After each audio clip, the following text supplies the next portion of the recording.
无畏曲折迷离，K 姐奇探秘。大家好，我是 K 姐，欢迎回来。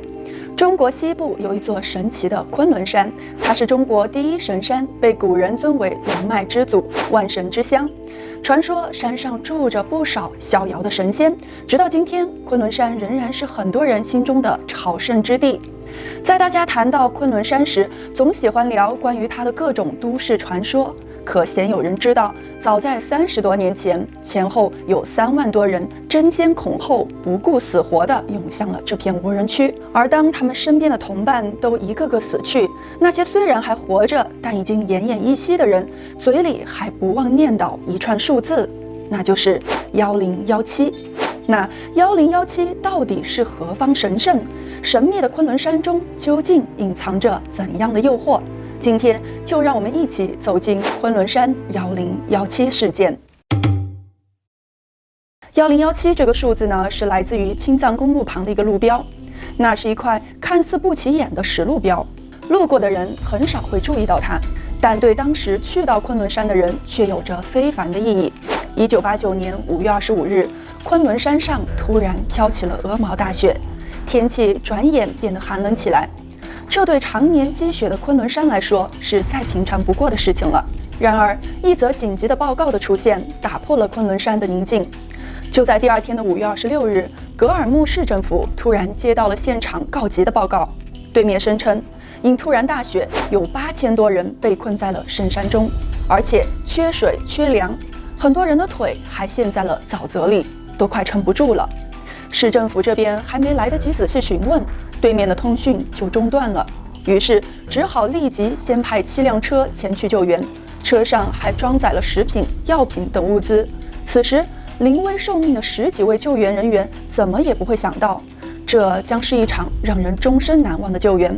在前往灾区的途中，救援车队经过了青藏公路的1017路标，从这里再向前不到20公里的地方就是灾区了。救援队于是在这里设立了救灾指挥部。然而，刚下车的一行人就被眼前的景象所震惊了。只见一辆东风牌汽车从泥泞的路上向他们开来，救援人员本以为是灾民乘车逃了出来，然而仔细一看，车里根本没有坐着人，而在敞开的车厢里，遮盖着5床破旧的被子，都呈现着一种诡异的红色。接着，救援人员惊讶地发现，被子下边竟然露出了5双僵硬的赤脚，而且全都没有了血色。救灾人员赶忙向司机问道：“车上的人是怎么死的？”司机沮丧地回答道：“饿死的、冻死的、打死的都有。”救灾人员听后都愣住了，显然灾区的情况早已超出了他们的预想。而就在这时，远处又走来了一对满身污泥、头发像野人一样长的灾民，其中一个正在用绳子拉扯着2具尸体，刚从雪地里爬出来。当他看到1017路标后，忍不住嚎啕大哭。之后，一辆辆汽车从灾区开了出来，但无一例外，车上除了司机都是死人。救援人员离开1017，准备前往雪山救援，可是越靠近雪山，就越觉得诡异。就在离灾区10几里路的地方，野地里竟然竖立着不少无名的墓碑。可救援车队已经顾不了那么多了，只能继续奔赴灾区。一路上，他们又看到一辆辆拉着尸体的车从雪中开来。救援队为那些还尚有一口气的人，赶紧分发了食物和保暖物品，希望他们可以赶紧回到1017的救灾指挥部。但奇怪的是，好不容易死里逃生的那些人，不但没有在营地好好休息，为回家做准备，反而是四处向救援人员借钱，眼中还时不时地望向雪山之中。原来这些人还盘算着，等风雪一过，修好车，再添点柴油，还要再往山里去，好像有什么东西在召唤着他们。就算是还处在昏迷中的人，嘴里依然在喃喃自语：“在山里，我一定要回去。”那山里为什么有那么大的吸引力呢？昆仑山的这场大雪竟意外地造成了一场大型灾难。由于天气和道路的问题，这场救援整整持续了1个月之久。但让很多人感到疑惑的，不是突如其来的大风雪，而是在这样荒凉的地方，究竟有什么东西能吸引3万多人前赴后继地去到那里呢？要知道，灾民的目的地是位于青藏高原西北部的可可西里，那里的海拔都在5000多米以上，不但缺氧、寒冷，而且气候变化无常，是中国最大的无人冻土区，也是生命禁区。既然环境那么艰苦，为什么死里逃生的他们还想着要再回去呢？答案出乎了很多人的意料，这场灾难的罪魁祸首不是别的，正是埋藏在可可西里地下的一块块黄金。原来，在上世纪80年代后期，就有人在昆仑山中发现了金子。这一消息不胫而走，从此昆仑山招引来了许多寻觅的目光，成千上万的西部淘金者聚集到了这里。他们来自不同的地方，有着不同的家境，但他们只有一个共同的目标，那就是挖到黄金，并利用它改变人生。1017里程碑是所有淘金者进入金场的必经之处，不管他们挖没挖到金子，有没有遇到灾难，1017都会出现在他们的眼里，成为他们向前的目标。因为在淘金的路上，走到了1017，就等于离金矿不远了。而在遇到灾难的时候，到达1017就意味着走上了生还之路。有不少人在西征中遭受了磨难，或者在告别人生的瞬间，都能在他们的嘴里听到这样的声音：1017 1017。当时国务院领导曾2次先后批示要全力做好救灾工作，青海省政府也投入了大量的人力、物力、财力来解决问题。当大家都以为1017只是天灾时，却发现最多能容纳1万人的金场，却实际上涌进来了3万人。这个数字远远超出了政府的规定，这才让一场雪灾造成了8000多人被困。原来造成这场灾难的不只有环境的原因，其实更多的是人为的因素。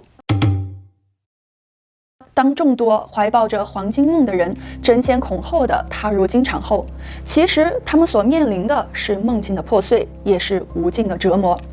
早在雪灾发生的前几年，金场就不再是单纯的采金场所了。由于黄金的利润实在是太过丰厚，不少人都想着掌管整个金场，让工人们做事儿，而自己只要坐等收黄金就行了。有了这样的想法，也就真的有人这么干了。大大小小的金把头各自称霸一方，其中一个叫野嘎果的人便是其中最恶劣的一个。这个人从小没读过什么书，16岁便混迹社会。幸运的野嘎果在昆仑山淘金子后，很快就当上了包工头。在1987年，野嘎果将上百个淘金者组织了起来，装备上不知从何处得到的几十支枪，开始强行抢夺周边的各个金矿。经过不断的扩张，野嘎果终于成了金场的土皇帝，所有来到这个地方的淘金客都要受他的支配。野嘎果在他的金场设立了一套严密的管理制度，从这时开始，金场俨然已经成了一个封闭的小社会。为了确保金子不会外流，里面的人无法和外界联系，而且一旦有人想要逃跑，等待他的将会是冷冰冰的枪口。在金场里，比金把头低一级的是拥有淘金证的金农，而比金农还低一层的就只能是挖沙、冲洗淘沙的沙娃子。沙娃子不但需要签订生死合同，而且还被规定，他们在金场中淘出的所有的金子一律不能带出金场，必须原封不动地交给雇主。一旦违反了规定，他们将会被赶出金场，且永远不能再进入。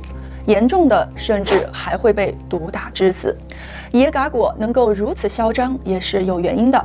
原来野嘎果不仅上面有保护伞，下面还通过了各种手段拿到了数量有限的采金证。这采金证是由黄金公司印发的，而且数量有限。国家会委派地质队对金场能够进入的最大人数进行测算，一旦超过规定的数量，就很容易引发事故。但野嘎果完全不顾他人的死活，一切以利益至上，又通过行贿黄金公司的经理，而成功的让本来最多容纳1万人的金场，最后涌进了3万多人。之后，他又给当地的官员送去了黄金等贿赂品，成功获取了保护伞。直到雪灾发生时，野嘎果等人的出格行为才被暴露在了公众的面前。